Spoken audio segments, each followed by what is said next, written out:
శ్రీ గురుభ్యో నమ. 7వ తారీఖున సుబ్రహ్మణ్యేశ్వర స్వామి షష్ఠి.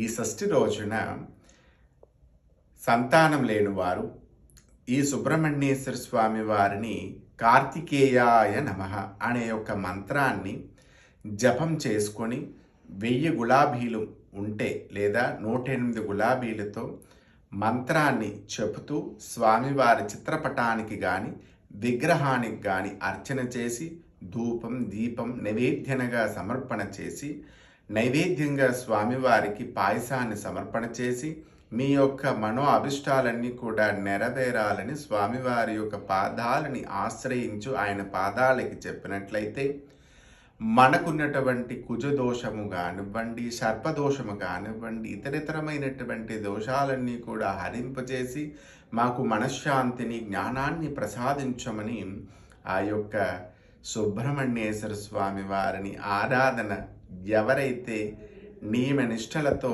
ఆ రోజున ఉదయం నుంచి రాత్రి వరకు కూడా మడి ఆచారములతో భక్తి శ్రద్ధలతో స్వామివారిని మౌనంగా ఆరాధన చేయడం, మౌన వ్రతాన్ని చేయడం కూడా లోనే స్వామివారిని ఆరాధన భార్యాభర్తలిద్దరూ కూడా చేసినట్లయితే చాలా విశేషమైనటువంటి ఫలితాన్ని చేకూరుస్తాడు ఆ సుబ్రహ్మణ్యేశ్వర స్వామి. అలానే కేజింపావు యొక్క కందెలిని ఎర్రని క్లాత్లో కట్టి దానికి నమస్కారం చేసుకొని సద్బ్రాహ్మణులకి ఆ రోజున దానంగా ఇచ్చినట్లయితే ఆ వ్రతం ఆ రోజుకి కంప్లీట్ అవుతుంది. ఆ రోజున మీరు కూడా అల్పాహారాన్ని స్వీకరిస్తూ చాలా సాత్వికమైనటువంటి ఆహారాన్ని తీసుకున్నట్లయితే చాలా మంచి శుభ ఫలితాన్ని చేకూరుస్తుంది. సుబ్రహ్మణ్యాయ నమో.